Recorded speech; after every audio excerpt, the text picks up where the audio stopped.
होते हैं ISPR। कहीं पे भी देखिएगा तो एक PR ऑफिसर होता है, PR पब्लिक रिलेशन।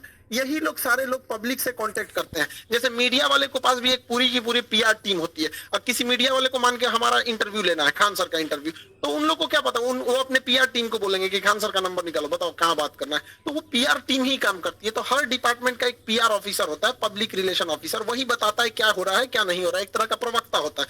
तो इन्होंने कहा कि हमारी टेरिटरी में एक पता नहीं अनआइडेंटिफाई कोई ऑब्जेक्ट घुस गया, 4 मिनट तक उड़ते रहा, प्रोजेक्टाइल था, वो आया गिर गया, किसी की जान माल की क्षति नहीं हुई, हमने उसे पूरी रडार में ट्रैक किया, आके वो यहाँ पे गिर गया। ये इन लोग का स्टेटमेंट था।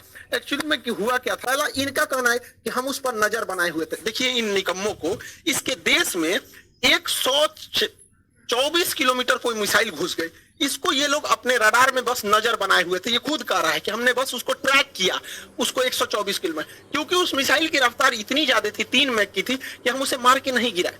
जबकि जब भी कोई एयरफोर्स में कोई दूसरी देश का जहाज या कुछ भी हॉस्टाइल सिचुएशन में कोई चीज एंट्री करता है, तो स्टैंडर्ड ऑफ प्रोसीजर SOP जो कहता है कि सबसे पहले उसको मार के गिराओ। इन लोगों ने मारा नहीं वहां पर। 124 किलोमीटर जब ये घुसा है तो कई बड़े शहरों के ऊपर से क्रॉस करके गुजरा है, कई हाई वैल्यू टारगेट को क्रॉस करके गुजरा है। क्या पता वहीं गिर जाता। तो इससे यह साबित हो जाता है कि इनके पास ब्रह्मोस को मार के गिराने की क्षमता है ही नहीं, वरना इतने हाई वैल्यू टारगेट के ऊपर से गया, वहीं गिर जाता तब क्या हो जाता। ब्रह्मोस न्यूक्लियर कैपेबल मिसाइल है, यानी इनके देश के ऊपर से इतनी बड़ी मिसाइल चली गई। ये लोग केवल और केवल बेशरम लोग कह रहे हैं कि हम उसे ट्रैक कर रहे थे। करते रहो ट्रैक, यहां से इतना डिग्री कर्व मार के तुम्हारे यहाँ आके गिर गया। पाकिस्तान इसे मार के गिरा भी नहीं सकता, क्योंकि ब्रह्मोस 3 मैक से चलती है। इसके पाकिस्तान के पास चाइनीज रडार है, इन चाइनीज रडार की हेल्प से इसके पास 2 तरह के मिसाइल क्षमता है। एक HQ-7 है, ये 30 से 40 किलोमीटर की दूर की मिसाइलों को मारता है। एक HQ-9 है, ये लगभग 150 किलोमीटर मार सकता है। ये दोनों चाइना का है। इस सबको पता नहीं चला कहाँ चल गया, यहाँ पे इन सब किसी काम का नहीं। जो मिसाइल फायर हुई वो क्रूज मिसाइल है। तो सवाल यहाँ बन क्या सकता है, ये घटनाक्रम नहीं, सवाल बन सकता है क्रूज मिसाइल के बारे में। बैलिस्टिक कानून के तहत हमने 2005 में एक समझौता किया था पाकिस्तान के साथ कि भाई आप जब बैलिस्टिक मिसाइल का परीक्षण करेंगे या हम जब बैलिस्टिक मिसाइल का परीक्षण करेंगे तो सूचित करेंगे दोनों, ताकि आपसी विश्वास कायम हो सके। पर ये क्रूज मिसाइल है। सर ये क्रूज मिसाइल क्या होती है? तो ऐसी मिसाइल जो सतह के साथ ज्यादा ऊंचाई पर नहीं जाती और सतह के साथ लक्ष्य को भेदती है, बहुत कम ऊंचाई होती है। यह लंबी दूरी की नहीं हो सकती है, शॉर्ट डिस्टेंस की होती है, 150 किलोमीटर, 200 किलोमीटर, 300 किलोमीटर।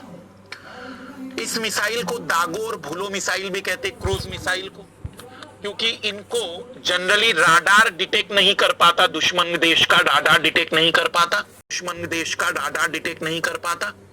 तो यह जनरली राडार डिटेक्ट नहीं कर पाता, दुश्मन देश का राडार डिटेक्ट नहीं कर पाता, तो ये अपने लक्ष्य को भेदती ही है।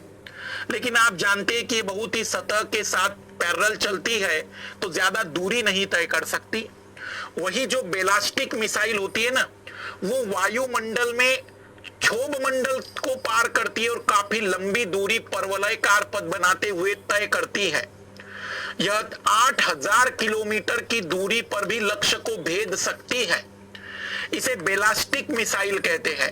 लेकिन बैलिस्टिक मिसाइल को राडार डिटेक्ट कर सकता है, एक खतरा राडार का इसे डिटेक्ट करने का होता है। तो बैलिस्टिक मिसाइल लंबी दूरी तय कर सकती है लेकिन डिटेक्ट हो जाती है क्योंकि ऊंचाई पर रहती है। क्रूज मिसाइल शॉर्ट दूरी तय करती है, लेकिन दागो और भूलो वाली मिसाइल है, हमला किया तो